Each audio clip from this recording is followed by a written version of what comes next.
Ok, entonces, hoy corresponde estudiar el capítulo 26 de Mateo a partir del versículo 57, que era donde nos habíamos quedado. Entonces, para recapitular, como se suele decir en los capítulos anteriores, ¿cierto? Habíamos visto la institución de la Cena del Señor, ¿no es cierto? Todo aquello, y nos habíamos quedado en el momento en el que después de haber orado, el Señor es traicionado por Judas y también es ya capturado, ¿sí? Entonces, bueno, nada más quería aquí hacer una pequeña acotación.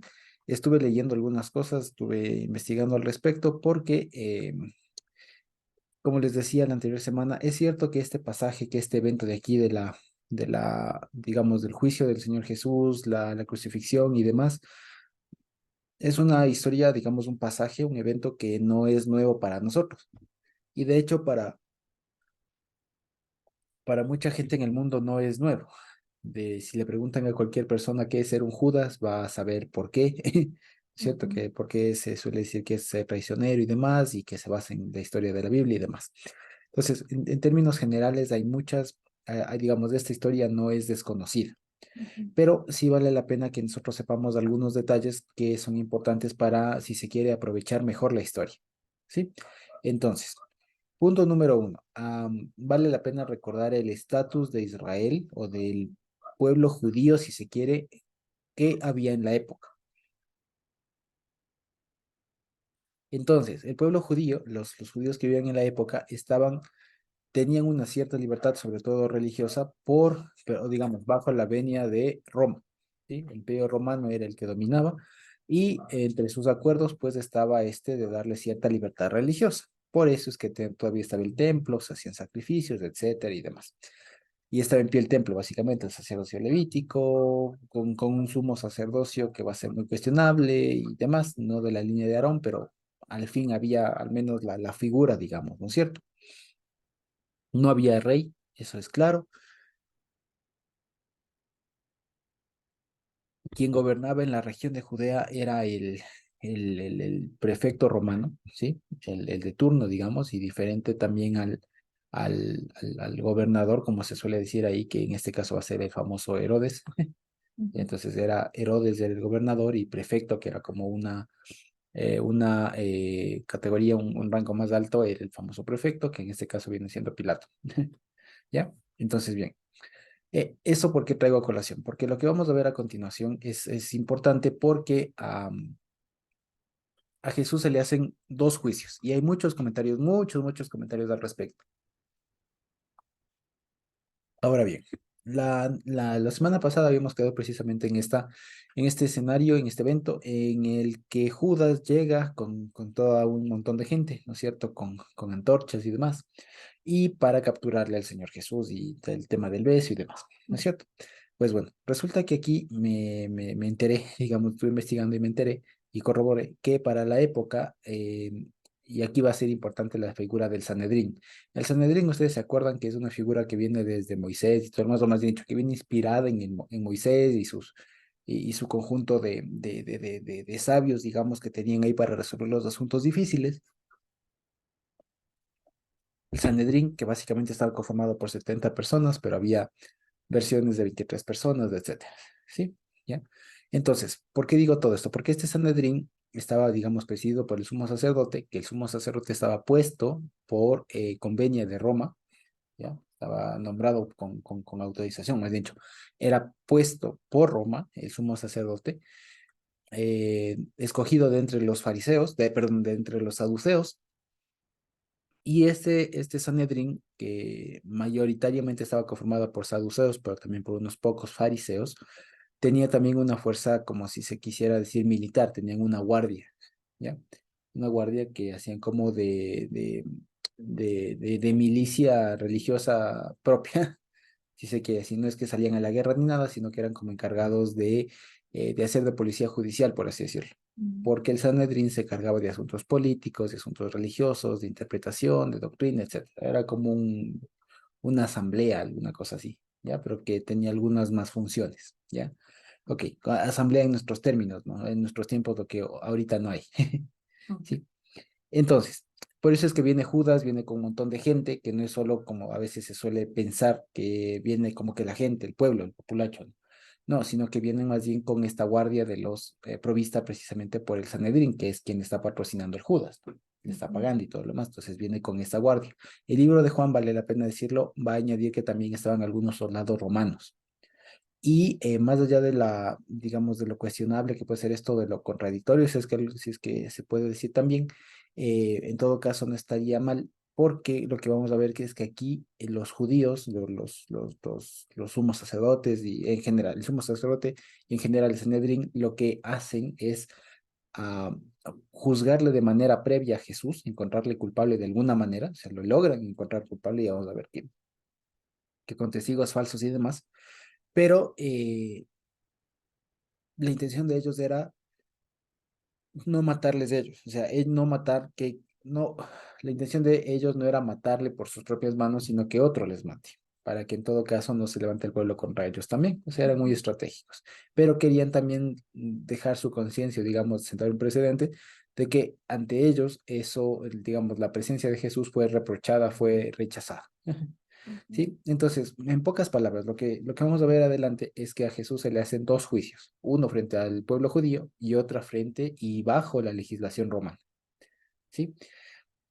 Entonces, ahorita estamos por presenciar o por releer, porque ya les digo, esto no es nuevo, la parte del juicio judío, del juicio ante las autoridades judías.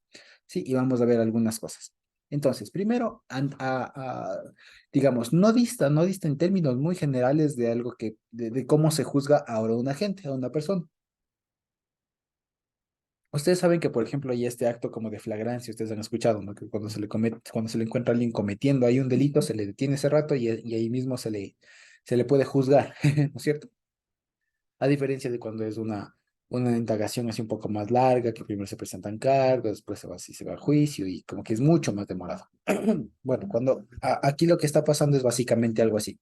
Es un cargo, digamos, una acusación que le hacen al Señor muy fuerte, ya de blasfemia, que la pena era muerte. Entonces era una cosa muy, muy fuerte que querían, que tenían que resolver estas personas.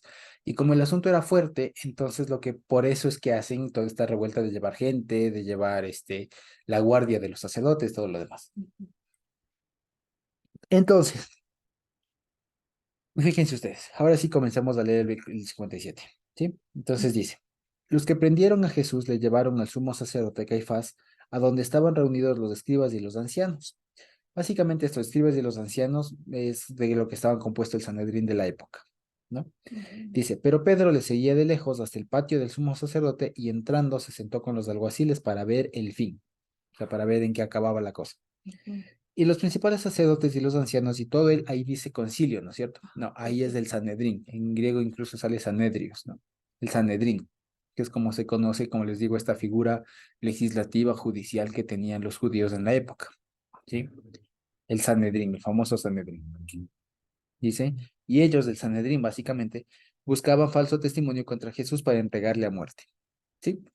Ahora,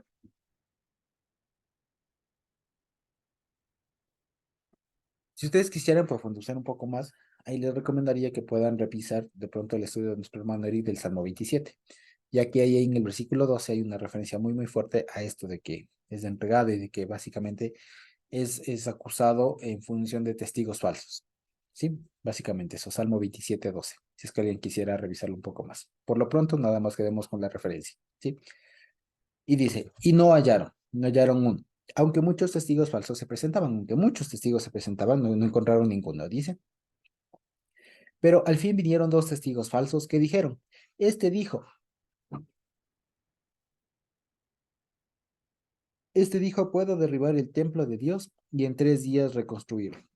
Y levantándose el sumo sacerdote le dijo, ¿no respondes nada? ¿Qué testifican qué testifican estos contra ti? Mas Jesús callaba. Entonces el sumo sacerdote le dijo, te conjuro por el Dios viviente que nos digas si tú eres el Cristo, el Mesías, Mashiach, el Hijo de Dios. Y Jesús le dijo, tú lo has dicho. Y además les digo que desde ahora verán al Hijo del Hombre sentado a la diestra del poder, ahí no aparece la palabra de Dios, solo a la diestra del poder, y viniendo en las nubes del cielo. Entonces el sumo sacerdote rasgó sus vestiduras diciendo, ha blasfemado. ¿Qué más necesidad tenemos de testigos? He aquí, ahora mismo habéis oído su blasfemia. ¿Qué os parece? Y respondiendo ellos, dijeron, es reo de muerte. Entonces le escupieron en el rostro y le dieron de puñetazos y otros le abofeteaban, diciendo, profetízanos Cristo, ¿quién es el que te golpeó? Hasta ahí. Entonces, bueno, básicamente aquí lo que normalmente se suele retratar es que,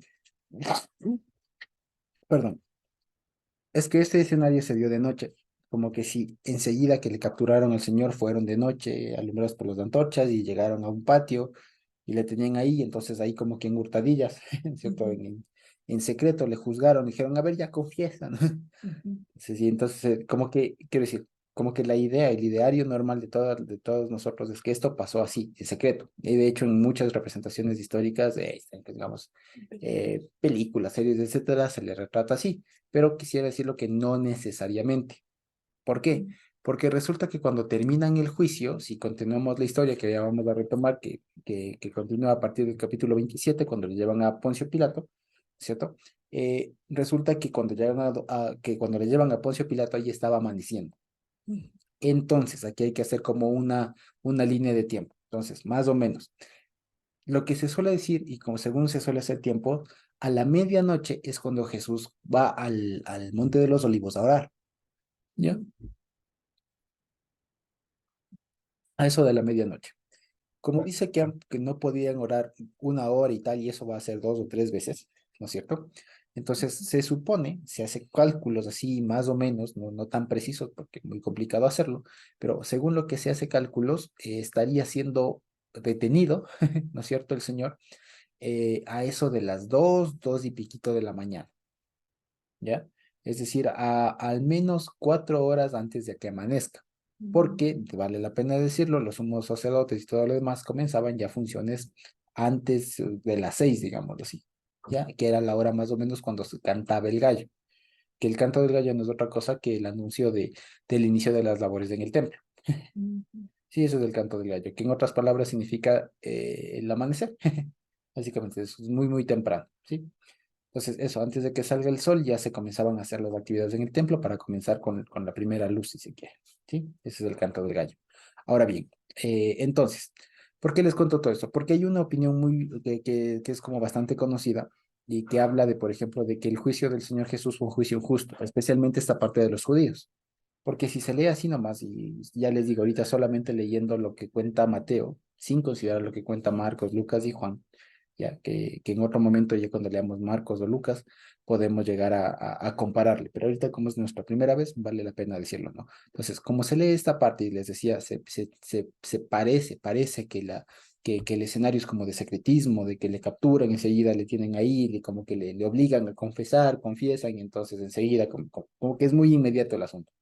Pero si hacemos cuentas, le capturan en el monte en el huerto de los olivos, en Getsemaní, ¿ya? Y de ahí hasta Jerusalén no es que está a 5 minutos de nube, quiero decir, o sea, no está cerquita. Entonces sí había unos buenos, no sé si kilómetros, algunos dicen que kilómetros, pero que sí está a una buena distancia hasta Jerusalén. No es como que a una cuadra ya llegaba.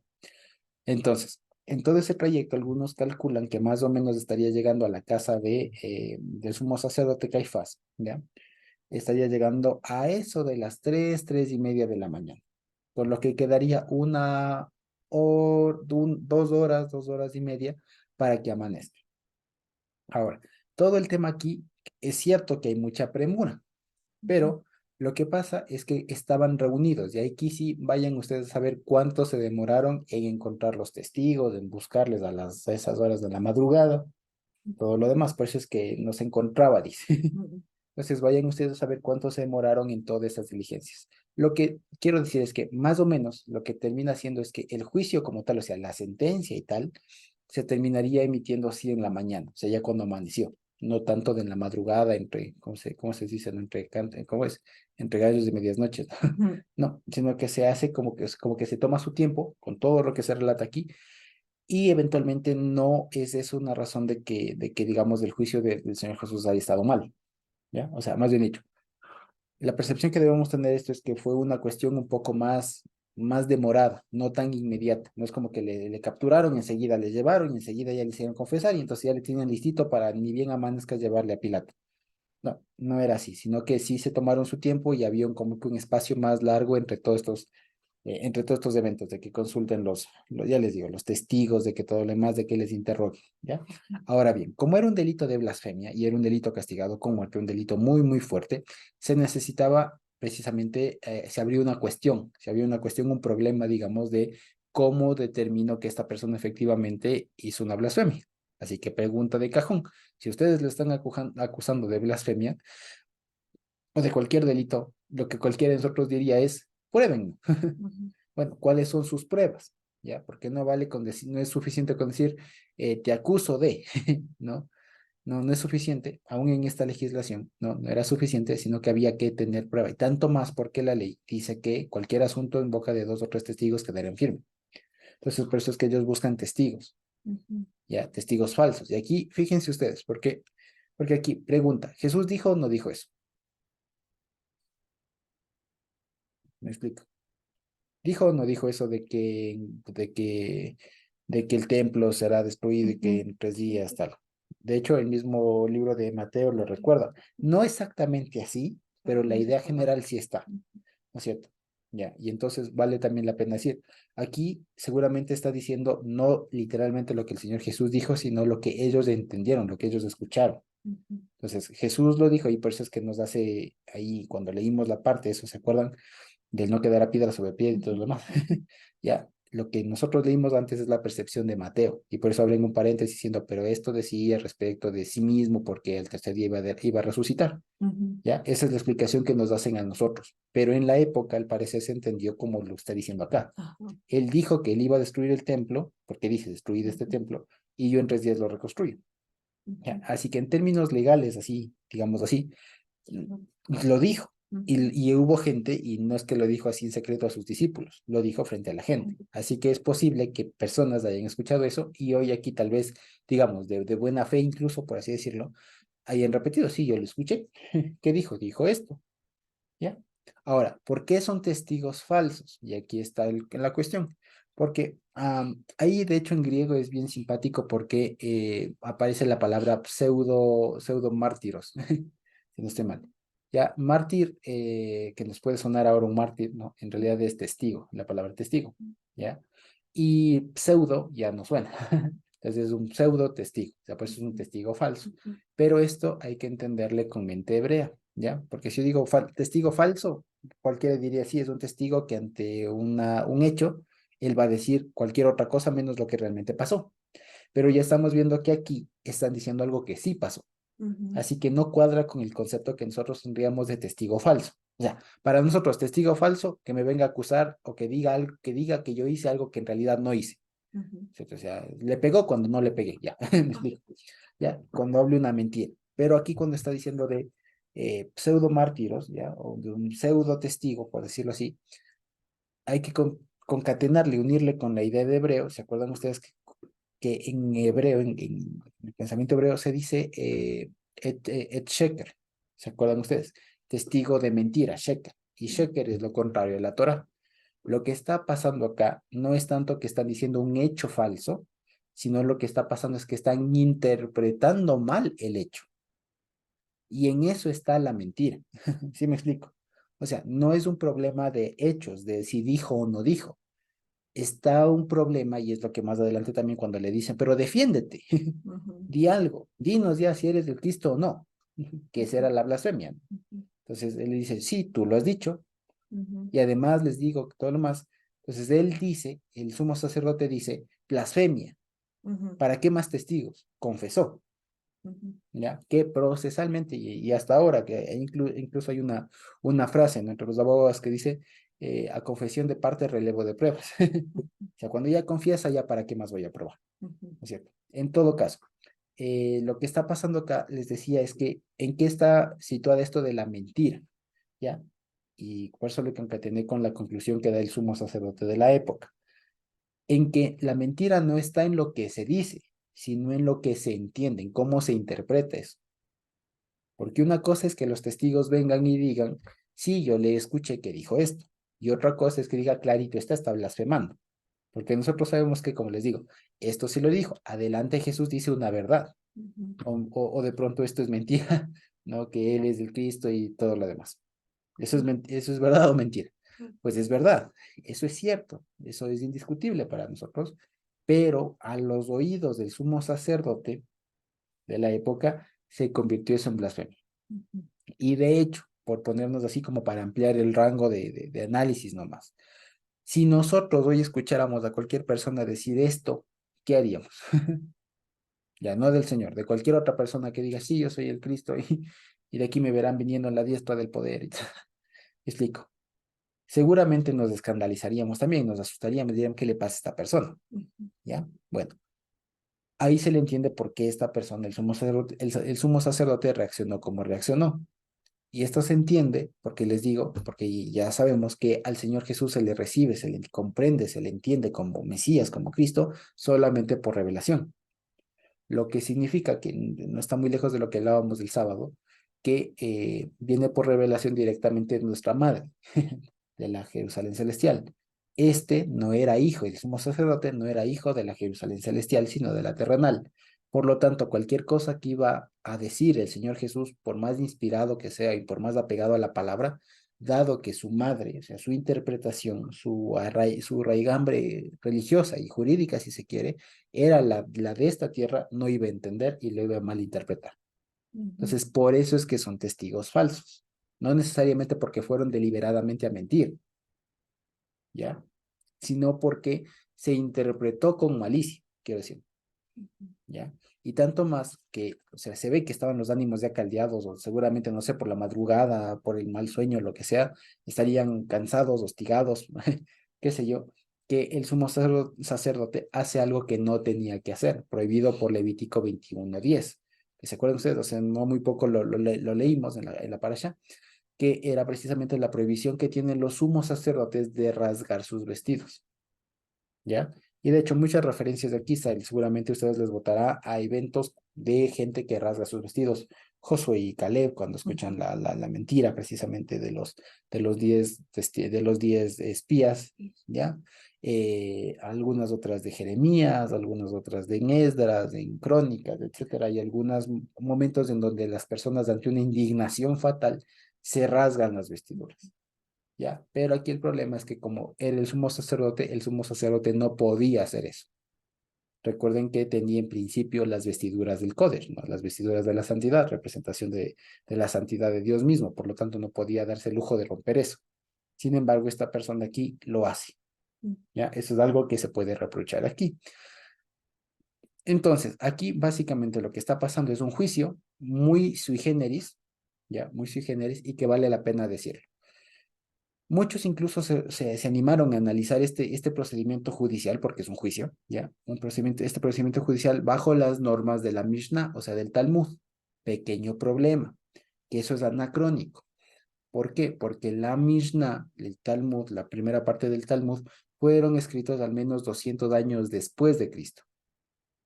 Y si es verdad que la Mishnah, el Talmud, recoge la práctica del pueblo judío antes de la dispersión de Roma, ya hecha por Roma, pero vale la pena que sepamos.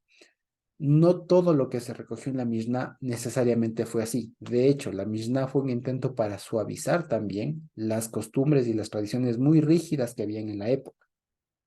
Y ya aprovechando que estaban en la diáspora, entonces aprovecharon para recoger todo eso y, si se quiere, de alguna manera hacerle más vivible.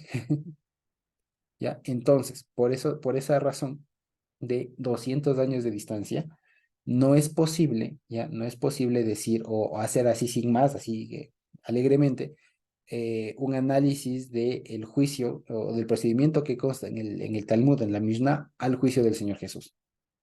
¿Ya? Porque si lo hacemos así, resulta que vamos a ver un montón de errores, ¿ya? Que no hubo una acusación, que no hubo una defensa, que no hubo un montón de cosas. Y si lo vemos así, es cierto. Pero, pequeño detalle, la Mishnah del Talmud es muy posterior a estos eventos. Y aquí seguramente tenían unas reglas que tal vez no quedaron escritas, no se recogieron y que seguramente avalan el juicio. Y es más, es un argumento también adicional a esto de que el juicio en este caso es válido, al menos formalmente, es decir, no espiritualmente hablando, pero al menos bajo las regulaciones judías de la época era válido, hay otra cosa, que el Evangelio mismo no dice o no nos da información de que ese juicio fue injusto, ¿ya? Porque cuando algo resulta injusto, resulta muy notoriamente, digamos, equivocado, el Evangelio se toma el tiempo de decir, y en esto se equivocaron, ¿ya? Es cierto que estaban condenando a un inocente, ya en el fondo, pero por razones más espirituales antes que de formalidad del juicio, es decir, como, o sea, lo que sabemos acá es que Jesús era inocente, a que estaban inculpando a un inocente, eso es cierto, pero digamos, procesalmente hablando, el proceso judicial estuvo bien llevado, ya con la particularidad de que hubo testigos falsos, pero que después, en todo caso, eso no importa porque hubo confesión de parte. Entonces, en principio, no hay problema. Además que también estaba dispuesto para la época que al ser un caso de blasfemia así muy fuerte, muy chocante y que además había como que conmoción social porque era una persona, Jesús, una persona muy popular, digamos que la gente le escuchaba y tenía mucha gente, o sea, jalaba mucha gente a Jesús. Entonces era un asunto muy serio y por eso es que también el sumo sacerdote se le permite hacer interrogaciones, increpaciones ahí directamente al Señor. Ya, dinos, ya finalmente dinos, habla. ¿Ya? Entonces, ¿eres o no eres? Entonces, fíjense, o sea, todo lo que está aquí pasando es, sí, básicamente un juicio, del cual le encuentran culpable.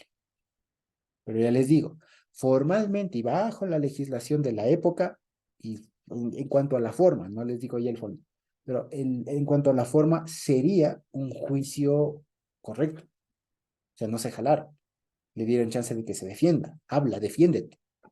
¿Ya? Le buscaron testigos, a pesar de que entendieron mal, pero hubo testigos. Y hubo testigos que finalmente coincidieron. A pesar de que nos dice que había unos cuantos, pero que no cuadraban, al final hubo dos que sí coincidieron. Entonces, como se buscaba mínimo dos, hubo dos testigos. Después, confesión de parte, defiéndete. Defiéndete, ¿qué pasa y todo lo demás? Defiéndete. Además que también hay otra formalidad que se cumple, que se reunió el Sanedrín, o sea, no fue solo la sola voluntad del sumo sacerdote de la época, sino que se reunió el Sanedrín, o al menos una parte suficiente para dictar esa sentencia. Segundo, el sumo sacerdote parece que está presidiendo y escuchan la confesión de parte. Así que, como les digo, hay muchos argumentos por ahí, especialmente del lado mesiánico, que suele decir, no, aquí le juzgaron mal porque en la Mishnah esto, en la Mishnah lo otro, tal. Pero resulta que no tanto. No es bueno tomarse estos argumentos de la Mishnah y demás muy a pecho, ¿ya? Por lo que les digo, la Mishnah es 200 años posterior y tiene otro propósito, digamos. ¿Sí? Ahora bien, lo cierto es que aquí se le encuentra culpable al Señor Jesús. Ya sabemos nosotros que eso es un juicio injusto, porque el Señor Jesús era inocente de lo que le acusaban conforme ellos le acusaron. Pero ellos entendieron de otra forma y por eso terminaron concluyendo mal. ¿Ya? Entonces, eso básicamente. Ahora bien, también aquí hay una cosa que también llama la atención y es que al Señor Jesús le estropean, o sea, le maltratan, le pegan, le escupen y todo lo demás. ¿Ya? Y la cuestión es ¿por qué? ¿Ya? ¿Por qué? O sea, por qué le maltratan? Y al parecer, esto, tal vez aquí está un poco, puede que esté, digamos, del orden de los hechos un poco, digamos, quiero decir, o sea, que hay que comprenderlos como todo un mismo hecho, no como algo secuencial, ¿ya? Y algunos lo que sugieren es que en realidad esto es como un método válido de la época para sacar información. O sea, como que tal vez, algunos sugieren, no les digo que haya pasado así, pero algunos sugieren que tal vez estos golpes, estas bofetadas y demás, le hicieron en ocasión de confiesa, o sea, habla, defiéndete. Entonces le golpearon para que hable, ¿ya? Lo que hoy llamaríamos tortura. O sea, le torturaron, le golpearon un poco para que hable, para que se defienda, diga algo, ¿ya? Más allá de eso, el asunto es que aquí el Señor Jesús le terminan expropiando, ¿ya? Entonces, fíjense ustedes. Ahora bien, aquí se abre un paréntesis, ¿ya? Un paréntesis narrativo que nos habla precisamente de esto de la negación de Pedro, ¿ya? Entonces, leámosle nada más. Pedro estaba sentado fuera del patio, ¿ya? Fuera del patio y se le acercó una criada diciendo, tú también estabas con Jesús del Galileo. Pero él negó delante de todo diciendo, no sé lo que dice. Saliendo él a la puerta, le vio otra y le dijo, y dijo a los que estaban allí, este también estaba con Jesús de Nazareno. Pero él negó otra vez con juramento, no conozco al hombre. Un poco después, acercándose los que por allí estaban, dijeron a Pedro, verdaderamente también tú eres de ellos, porque aún tu manera de hablar te descubre. Era Galileo, era costeño. Entonces él comenzó a maldecir y a jurar, no conozco al hombre, y enseguida cantó el gallo. Entonces Pedro se acordó de las palabras de Jesús que le había dicho, antes que cante el gallo me negarás 3 veces, y saliendo afuera lloró amargamente. Entonces, aquí vale la pena decir, esto es digamos, un paréntesis que está ocurriendo, si se quiere, de manera paralela a lo que nos contaron antes. Ya, entonces, mientras al Señor Jesús le están increpando, le están seguramente maltratando, viendo a los testigos, etcétera, el Pedro está desde afuera viendo qué pasa, qué mismo va, cuál será la conclusión de eso. Y ahí pasa esto, ¿ya? Ahora, vale la pena decirlo. Hay mucho, mucho, mucho se ha hablado, especialmente en el lado de Raíces Hebreas, respecto del famoso gallo. ¿Ya? Muchos sostienen que sí, fue un gallo literal, un animalito, e incluso así es como se lo suele retratar en muchas representaciones audiovisuales de la época, actuales, ¿no? Que justo cuando Pedro te dice, no, no le conozco, solo canta un gallo, ¿no? Entonces ahí tal, ¿ya? Ahora, muchos sugirieron del lado mesiánico, si se quiere, se fueron al otro lado, dijeron no, que mismo había, y se fueron a investigar que era imposible que en la época en Jerusalén y cerca del templo haya ese tipo de animales, porque en realidad los animales de granja estaban, parece, prohibidos en cierto radio alrededor del templo. Entonces, la casa del sumo sacerdote de la época estaba relativamente cerca del templo, y según estas personas que consideran esto, estaría cerca de ese radio donde estaba prohibido tener sus animales. Ya, entonces por eso dicen es imposible. Entonces, ¿a qué se refiere? Entonces, ¿qué es del canto del gallo? Y no faltó el que dijo, no, es que el gallo se le llamaba a un sacerdote que se despertaba tipo 4 o 5 de la mañana y que se salía como que con su voz fuerte, potente, a gritar a todos hacerle de despertador a todos los demás sacerdotes, ya levántense a trabajar, tal, tal, tal. Entonces, algunos hicieron algunos cálculos de alguna manera y decían, bueno, desde el templo, donde seguramente estaba despertando este gallo, ¿no es cierto? El gallo, el sacerdote gallo, por así decirlo, ¿cierto? El despertador, hasta donde estaba Jesús con toda la gente y demás, es posible que se le haya escuchado. Entonces, que cuando en realidad lo que escuchó Pedro, dicen estos, ¿no es cierto? Lo que escuchó no fue el kikiriki, sino fue el voz, digamos, la voz del sacerdote que estaría diciendo, levántense y a trabajar. Ya, esto también tampoco es muy comprensible porque en realidad no hay un registro fiable, verídico, que pueda asegurar que había tal oficio. O sea, el sacerdote despertador, muy poco probable de verificar. Ya, no lo hay como tal. Cuando uno lee la Mishnah, por otro lado, cuando uno lee la Mishnah, se da cuenta que ahí hay una explicación. El canto del gallo se refiere a muy temprano, es una frase idiomática. Es una frase idiomática que se refiere precisamente a algo que sucede antes del amanecer. Así de sencillo, ¿sí? Antes de que cante el gallo significa, es como decir, como lo que decíamos, ¿qué significa esta frase de entre gallos y medias noches? ¿Qué significa? No, que se hizo al vuelo, que se hizo de la noche a la mañana, ¿no es cierto? Ya, entre cantos y entre gallos y medias noches. Eso significa que se hizo al apuro, que se hizo así de manera, pero sí, al vuelo. Y vean, por ejemplo, al vuelo. También es otra frase idiomática. Ya sé que se hizo rápido, que se hizo, pero con una velocidad asombrosa. Bueno, lo mismo. El canto del gallo o cantar el gallo significa básicamente eso, como decir, madrugada, muy, muy temprano. Entonces, lo que el Señor Jesús le estaría diciendo es, antes de que amanezca, tú ya me habrás negado. Ya, lo que incluso aquí cotejando un poco más, para que veamos más allá o sea, para que nos deslindemos de la idea del animalito, del que canta, el kikiriki, ¿no es cierto? La cuestión es que, ¿qué está diciendo aquí? Que antes de que amanezca, es decir, antes de que se pronuncie finalmente la sentencia de Jesús es culpable, Pedro ya le había negado. No sé si me explico, ahí se entiende un poco mejor la trascendencia del negarle a Pedro. Porque qué tal, supongamos, sabemos que no pasó así, pero qué tal si es que Jesús salía inocente. Pedro ya le negó, antes de que haya una sentencia. ¿Me explico? Entonces, lo que el Señor Jesús le está diciendo, más allá de que antes de que amanezca, ¿no? Como que dándole un tiempo, le está diciendo, antes de que a mí siquiera me condenen, a vos no te va a importar y ya me vas a haber negado, que es todavía más grave. ¿Me explico? No sé si vemos, ahí se ve la gravedad, digamos, un poco más de la seriedad del asunto. Más allá, por eso les digo, más allá, a veces despegándonos un poco del kikiriki, si fue un gallo, si fue una persona, más allá de eso. ¿Qué le estaba diciendo el Señor Jesús? Esto que les comento. Antes de que siquiera haya una sentencia en firme, tú ya me habrás negado. ¿Me explico? Ya, y eso es todavía peor. Por eso es que cuando cante el gallo, o sea, podemos decir amanece, ya, Pedro va y dice, es cierto, aún ni siquiera le condenan, y yo ya aquí negándole al Señor, qué vergüenza y arrepentirse, y llorar amargamente, y tal. Entonces, fíjense, por eso dice el 27 para dejar comenzado, ¿no es cierto? Dice, venida la mañana, ¿se dan cuenta? Todos los principales sacerdotes y los ancianos del pueblo entraron en concilio contra Jesús para entregarle a muerte. Ah, fíjense. Entonces aquí es precisamente que es lo que concatena, que seguramente no se dio la sentencia ahí a la madrugada, ¿ya? Sino que se dio a la primera, como decir, primera hora de la mañana, ¿ya? Dice para entregarle, y le llevaron atado y le entregaron a Poncio Pilato el gobernador. Y esto ya cuenta lo siguiente, que es el juicio, en cambio, lo romano, el juicio romano. ¿Ya? Que Dios mediante vamos a leerlo la siguiente semana, pero vale la pena que dejemos leyendo lo de Judas, porque es un paralelismo muy simpático, muy, digamos, evidente.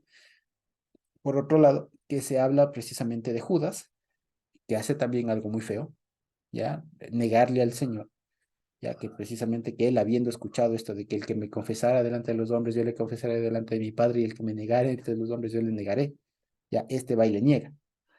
¿Ya? O sea, una cosa muy fuerte, ¿ya? Y el otro va y le traiciona. Me explico, o sea, las dos cosas fueron, y es lo que siempre se enseña, ¿no? Y está muy bien. Las dos cosas fueron equiparables, no les digo igual, pero bastante fuertes, ambas, ¿ya? La cuestión es cómo reacciona cada uno, ¿ya? Y el propósito que tenía cada uno, porque sabemos una vez más que aquí hay una dualidad, fíjense. Hay dos que hacen algo parecido, pero Dios del uno decide tener misericordia y del otro no. Una vez más, en medio de todo esto, nos vuelve a saltar esto que ya habíamos aprendido en muchas ocasiones de la soberanía del Señor. ¿Sí? Es algo que siempre va a ser algo recurrente que nos va a estar ahí saltando de vez en cuando. Aquí lo vemos una vez más. Entonces, fíjense, dice el 27:3. Entonces Judas, el que le había entregado, viendo que era condenado, devolvió arrepentido las 30 piezas de plata a los principales sacerdotes y a los ancianos, diciendo, yo he pecado entregando sangre inocente. Yo he pecado entregando sangre inocente. Pero ellos dijeron, ¿qué nos importa a nosotros? Allá tú. Y arrojando las piezas de plata en el templo, salió y fue y se ahorcó. ¿Ya? Y dice, los principales sacerdotes tomando las piezas de plata dijeron, no es lícito echarlas en el tesoro de las ofrendas porque es precio de sangre. Y después de consultar, compraron con ellas del campo del alfarero para sepultura de los extranjeros, por lo cual aquel campo se llama hasta el día de hoy campo de sangre. Así se cumplió lo dicho por el profeta Jeremías, pone, cuando dijo, y tomaron las 30 piezas de plata, precio del preciado, según el precio puesto por los hijos de Israel, y las dieron para el campo del alfarero como me ordenó el Señor. Ahora, pregunta, ¿en alguna de sus Biblias dice ahí algo del profeta Jeremías? ¿Hay alguna señal, digamos, alguna nota al pie, alguna referencia a Jeremías? Seguramente la hay. Y les va a llevar a la Haftará que leímos no hace mucho, de Behar. ¿Se acuerdan? De la de Levítico, que habla precisamente esta de la redención de la tierra. ¿Se acuerdan que leímos? Está en Jeremías 32. ¿Recuerdan ustedes la Haftará de Behar, de la porción en el monte? ¿Ya? Que habla precisamente de Jeremías que está en la cárcel y le dicen que compre por 17 piezas de plata la propiedad del pariente, a pesar de que estaba precio y todo lo demás. Pero pregunta, esa porción, ese texto, ¿tiene coherencia con lo que estamos hablando? ¿Qué tiene que ver esto de la redención de la tierra con esto de que se compró un campo del alfarero?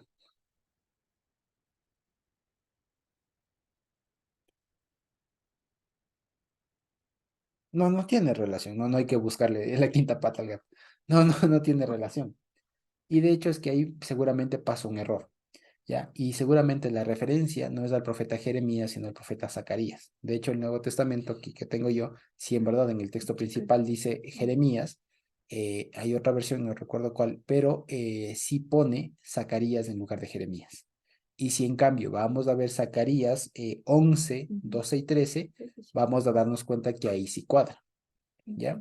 Y podemos nada más leerle así de pasada, digamos. Entonces, en Zacarías 11, ¿ya?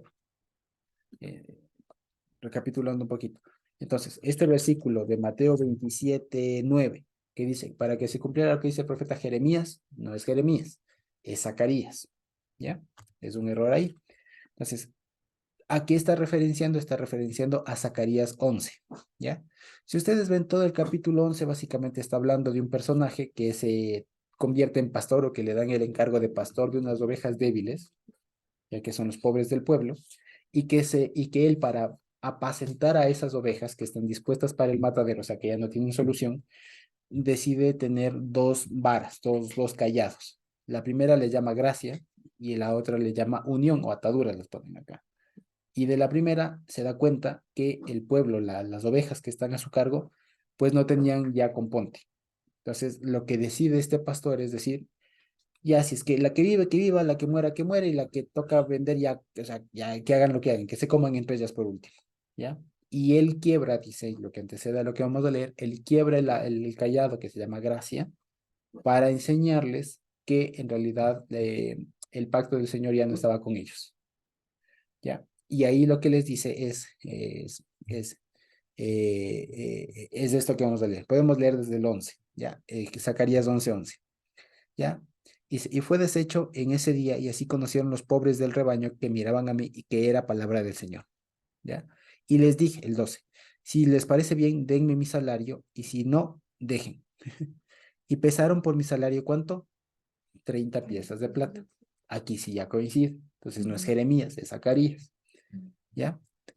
Y dice el 13, y me dijo el Señor, échalo al donde. Y si tenemos alguna otra versión por ahí que sea, que no sea la Reina Valera y veamos qué dice, sería buenísimo. Aquí en nuestras versiones ponen al tesoro, ¿no es cierto? Y échalo al tesoro.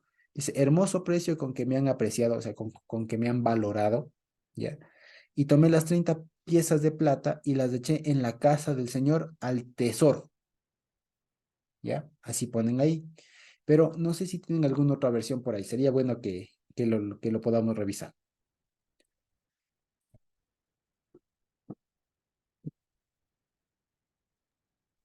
Josué, en la mía dice, entonces el Señor me dijo, eso es lo mucho que valgo para ellos. Ve y echa ese dinero en la tesorería del templo. Ujú. Entonces tomé las 30 piezas de plata y las eché en la tesorería del templo del Señor. Ok, una vez más, gracias, Jim. Tesorería, la misma idea que está en la Reina Valera, ¿no es cierto? Tal vez tenemos alguna otra versión que no diga tesorería, tesoro o alguna cosa así. Tal vez si tenemos alguna por ahí sería buenísimo.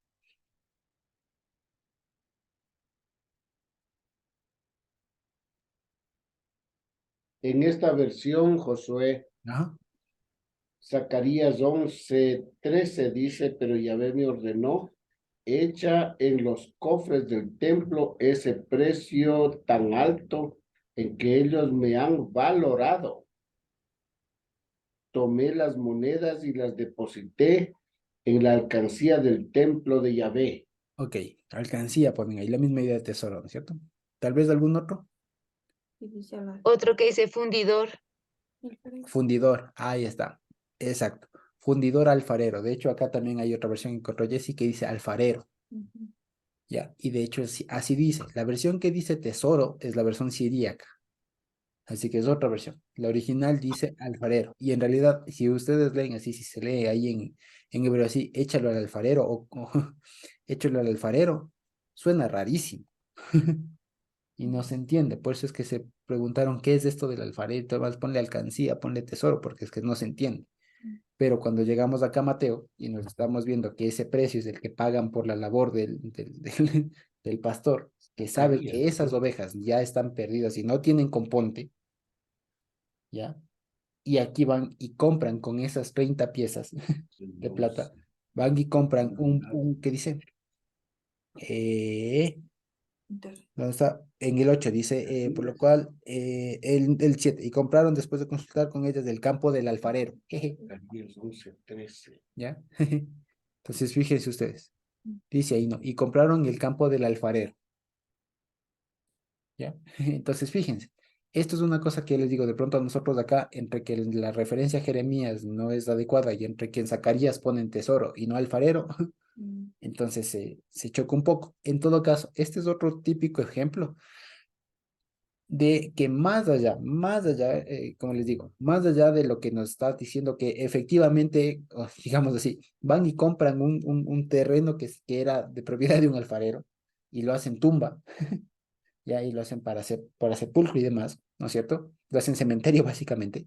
Más allá de eso, lo que está haciendo Mateo es otra vez su virtud. Nos está diciendo un versículo para que nosotros cojamos eso, le demos clic, por así decirlo, y nos mande al capítulo 11 de Zacarías y nos demos el tiempo de leer todo.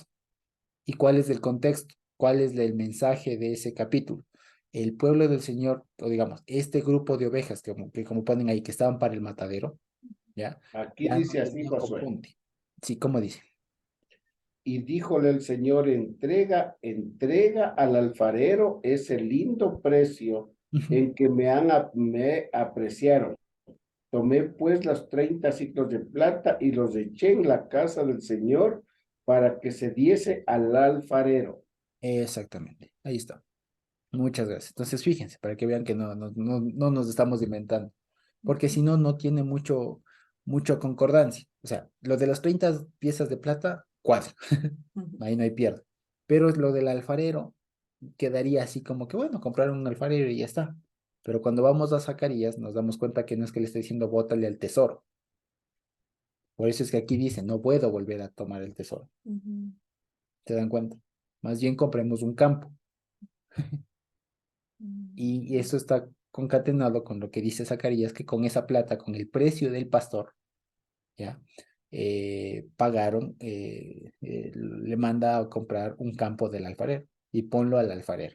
Entonces, como que esto coincide, pero más allá de que coincida esto, de que compran, de que no le vuelven al tesoro, sino que compran un terreno de alguien que era alfarero y le hacen cementerio, básicamente, lo que nos está diciendo es que hay que darnos un tiempito y nos tendría que acordar de lo que dice Zacarías 11 respecto de este pastor, que es puesto encima o que es puesto para pastorear un conjunto de ovejas que están puestas para el matadero, ya para el degüello. O sea, están ovejas que ya están vendidas, digamos, que son comida. O sea, no son ovejas del rebaño que hay que cuidarles, que produzcan, no, son ovejas que están para matarse. O sea, ¿qué significa eso? Que no tienen componte, que su destino es la muerte y que cuando ustedes leen todo lo demás se van a dar cuenta que el pastor mismo dice, vean, yo me puse aquí y entre tanto yo me di de baja a 3 otros pastores, pero me di cuenta que las ovejas ya están mal, o sea, no tienen componte, no tienen solución. Ya, por último, yo voy a hacer, si las que viven, que vivan, las que se mueran, y si quieren matar entre ellas, que se maten entre ellas. Yo para esto voy a tener 2 callados, uno que se llama gracia y el otro que se llama unión. Y al primero le rompe, al callado de gracia le rompe, ¿no? Y dice, ¿por qué? Porque así se van a dar cuenta que el pacto del Señor con estas ovejas ya no están. Y que sepan que esto, y esto le hago de romper, lo voy a hacer a vista de todos ellos, para que ellos sepan que esta palabra es cierta, o sea, que Dios les está desamparando. ¿Ya? Y después, si ustedes siguen leyendo, que sigue a partir del versículo 13 de lo que leímos en Zacarías, dice, y además el callado de la unión también le rompe, porque así se va a desunir todo el pueblo, que es lo que también pasó después. Entonces, fíjense, ¿a dónde nos está diciendo? En pocas palabras, ¿qué es lo que nos está diciendo con esto del campo, del alfarero y todo lo demás? Mateo, ¿qué nos está diciendo? Acuérdense que estas personas hacen esto porque ya no tienen solución. Si estas personas desconocieron al pastor, le hicieron de manera injusta y todo lo demás, y eso es señal de que estas personas no tenían componte, de que tanto Judas como los otros no tenían componte. Y ya el Señor lo que hizo más bien fue evidenciar, explicitar esta condición de estas personas. Ya, más allá de que coincida con el alfarero, que las 30 piezas de plata y todo lo demás, más allá de todo eso, lo que está diciendo es, estas personas ya no tenían solución, ya no tenían arreglo. y lo único que quedaba para fines del Evangelio, para fines del Señor Jesús, que correspondía evidenciarles, dejar aquí hay un testimonio que incluso está con Zacarías, de que estas personas, aún a pesar de que estuvo el buen pastor delante de ellos, y a pesar de que el buen pastor hizo alguna, digamos, intentó pastorearles, estas ovejas estaban dispuestas para la muerte. Así que lo único que hizo fue evidenciar que sobre ellos no iba más el pacto del Señor y que sobre ellos la unión, lo que une al pueblo, ya no iba más. Fíjense ustedes, ¿ya? Entonces, esta es la virtud, como les digo, que es una virtud, digamos, una característica que he encontrado mucho en Mateo, que cuando está citando al, digamos, como se suele diciendo, al lector así y novato, por así decirlo, le va a cuadrar, ¿cierto? Le va a cuadrar que dice que compraron un campo de alfarero y acá dice que compraron un campo de alfarero, se cumplió. No, pero más allá de eso, lo que está Mateo diciendo es invitándonos a interesarnos, si se quiere, por el capítulo completo o el contexto de la cita, porque ahí es donde está el verdadero condumio, más allá del campo, más allá de todo eso. Lo que nos manda es interesarnos por lo otro. Así que con eso ya se comprende. Ahora, en resumen y para finalizar, y ya para la siguiente semana comenzar con lo que sería, en cambio, la parte del juicio romano. ¿Ya? La parte del juicio romano. Lo primero es que aquí el Señor Jesús está siendo juzgado por una autoridad válida, digamos, judía de la época, y que de alguna manera siguieron, al parecer, los protocolos que tenían que seguir para enjuiciar a una persona. O sea, Jesús no fue juzgado de una manera injusta formalmente hablando. En el fondo sabemos que fue injusto porque tuvieron testigos que fueron interpretados, testigos falsos, y una interpretación falsa de su propio argumento de defensa. Sí, ahora, nada más para finalizar, digamos, se evidencia también una semejanza, un paralelismo entre la actitud que tiene Pedro y la que tiene Judas. El uno, los dos, a la vez de alguna manera traicionado al Señor, ¿ya? Pero el uno que no estaba amparado por el Señor va y se ahorca, ¿no? Va y se ahorca, quiere darle control Z, ¿cierto? Se quiere deshacer las cosas, ¿no? Yo pensé que no le iban a matar, y a mí qué me importa. Pues ya cobraste, se consumó el negocio, vos verás qué haces. ¿Ya? Me explico. Y el otro va y llora amargamente, es decir, supo que no tiene control sobre su vida. Y ahí fue seguramente arrepentirse y demás. En cambio, este otro no encontró más salida que mejor aquí me mato. ¿Me explico? ¿Ya? Eso por un lado. Ahora, ya como les decía, la siguiente semana hemos de comenzar el juicio romano, que también tiene algunas particularidades que vale la pena que revisemos, incluso algunas curiosidades con el famoso Barrabás y todo lo demás, por algunas cuestiones incluso idiomáticas que hay ahí de este famoso personaje, ¿sí? Entonces, eso básicamente. Hoy hemos visto esta primera parte del juicio que se hace aparentemente a primera hora de la mañana y que todo el juicio se arma, digamos, en la madrugada, pero que finalmente se le sentencia en la mañana. Y nos abren dos paréntesis, el uno de Pedro y el otro de Judas, ¿no es cierto? Y que a la final lo que nos está enseñando Mateo es que todo esto está pasando por gente, por las ovejas que estaban dispuestas para el matadero, que en otras palabras son personas que ya no tenían solución y que iban a actuar así. Sí, eso básicamente. Sí, entonces, no sé si tenemos hasta ahí alguna pregunta, algún comentario. Y si no, esto creo que ha sido por hoy. Bendito Dios.